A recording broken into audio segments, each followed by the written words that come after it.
लेकिन इस बीच आपको एक इंटरेस्टिंग चीज़ बताते हैं गैस से जुड़ी हुई। यूएस, गेल और गैस, इन तीनों का क्या कनेक्शन है, ये बताने के लिए मेरे सहयोगी सौमित मेरे साथ जुड़ रहे हैं। सौमित जरा बताएं, यूएस, गेल और गैस का भारत से क्या लेने देना? तो इसके लिए आपको पहले मैं गेल के मेजर बिजनेस सेगमेंट के बारे में बताता हूँ, जो कि ट्रेडिंग और मार्केटिंग है गैस का। तो वो क्या करते हैं, बड़े बाहर के कंपनीज के साथ या बाहर के एक्सप्लोरर्स के साथ लॉन्ग टर्म कॉन्ट्रैक्ट साइन करते हैं, जहाँ से वो गैस इंपोर्ट करते हैं और इंडिया और यूएस यूरोप मार्केट में उस गैस को बेचते हैं। तो इस बिजनेस को ट्रेडिंग और मार्केटिंग ऑफ गैस बिजनेस कहा जाता है। अब गेल की अगर हम बात करें तो करीब 50% ऑफ जो इम्पोर्टेड एलएनजी है गेल की, वो यूएस से आ रही है। और यूएस में अब क्या हो रहा है कि जो हेनरी हब है, वहाँ का बेंचमार्क यूएस गैस प्राइस है, उसमें करीब 50% की गिरावट देखने को मिली है हमें सितंबर के हाई से। सिर्फ दिसंबर महीने में अगर हम देखें तो करीब 33% का फॉल हमें गैस प्राइस में देखने मिला है। अब ये फॉल क्यों हुआ है?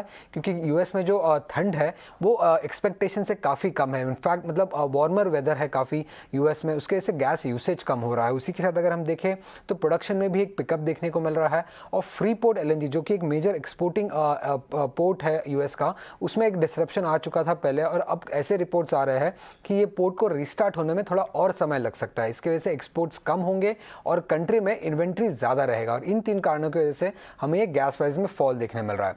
अब चूंकि गेल करीब 50% ऑफ इंपोर्टेड एलएनजी यूएस से लेता है और इसके जो प्राइसेस है ये हेनरी हब से लिंक्ड है, तो अगर हेनरी हब गिर जाता है तो यूएस गेल के जो गैस सोर्सिंग कॉस्ट या गैस इंपोर्टिंग कॉस्ट जो होता है वो भी कम हो जाता है। अब हमारे कैलकुलेशन के हिसाब से ये जो फॉल देखने को मिला है गैस प्राइसेस में, उसके वजह से गेल का जो इंपोर्टिंग कॉस्ट है वो करीब 23% से फॉल हुआ है। अगर आप देखेंगे तो FY23 के जो एवरेज गैस प्राइसेस थे हेनरी हब के, वो करीब $7.2 पर MMBTU के थे, और करंट प्राइस अगर आप देखेंगे तो करीब $4.6 पर MMBTU। और इसी ड्रॉप के कारण गेल का जो सोर्सिंग या इंपोर्टिंग कॉस्ट होता है गैस का, उसमें करीब 23% का फॉल देखने मिला है। बट ये ज़रूर याद रखिएगा कि ये इमीडिएटली बेनिफिट नहीं करेगा गेल को, बट लॉन्ग टर्म में अगर प्राइसेस यहाँ के तरह इस रेंज में अगर सस्टेन किए तो डेफिनेटली मार्केटिंग मार्जिन जो रहेंगे गेल के, उसमें एक अच्छा खासा बूस्ट मिल सकता है आगे चलते, क्योंकि जो गैस सोर्सिंग कॉस्ट है उसमें करीब 23% का फॉल देखने मिल रहा है हमें। ओके, तो गैस सोर्सिंग कॉस्ट के कारण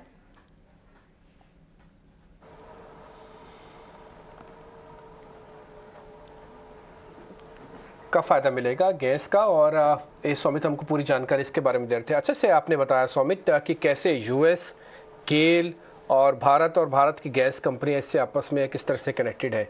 बहुत बढ़िया, अच्छा अच्छे से आपने बताया। बहुत शुक्रिया आपका कार्यक्रम में जुड़ने के लिए। 2 पैसे मजबूत खुला है रुपया, तो आज एक और शुभ मुहूर्त है। 2 पैसे मजबूत है, बट मजबूत तो है, कल 4 पैसे कमज़ोर था, आज 2 पैसे मजबूत है। इसी रेंज में रुपया भी कामकाज कर रहा है। अब हम आगे बढ़ते हैं। आप ना शेयर थोड़े जो पहले बताए होंगे भूल गए होंगे, तो उसको फिर से याद दिला देते हैं।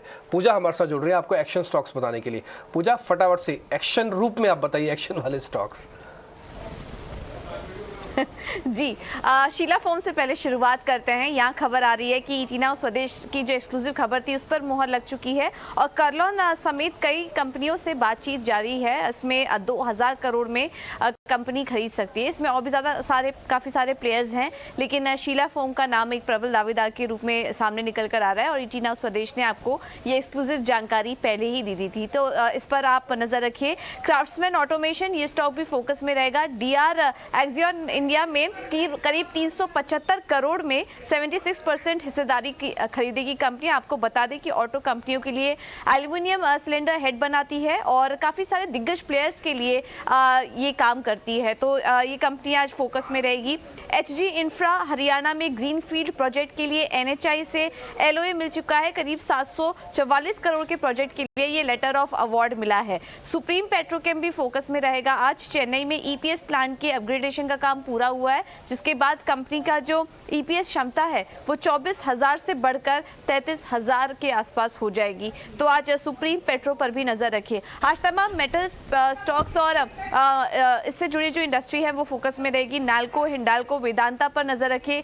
चीन सरकार एल्युमिनियम पर एक्सपोर्ट ड्यूटी 15% से बढ़ाकर 30% कर सकती है, जिसका कि फायदा इन तीनों कंपनियों को मिलता हुआ दिखाई देगा। इसके अलावा JSW स्टील और टाटा स्टील पर भी नजर रखिए। HRC स्टील की कीमतों में लगातार दूसरे हफ्ते बढ़त देखने को मिल रही है। मुंबई मार्केट में करीब 800 रुपए टन की अब तक बढ़ोतरी देखने को मिल चुकी है। तो ये जो तमाम खबरें आ रही हैं, इसके चलते आज मेटल स्टॉक्स फोकस में रहेंगे। मेटल स्टॉक्स में हम एल्यूमिनियम बास्केट को भी इस ट्रिगर के चलते वॉच आउट करेंगे और स्टील बास्केट को भी, और तमाम दूसरे स्टॉक्स जो आपने बताए वो भी हम लगातार डिस्कस कर रहे हैं।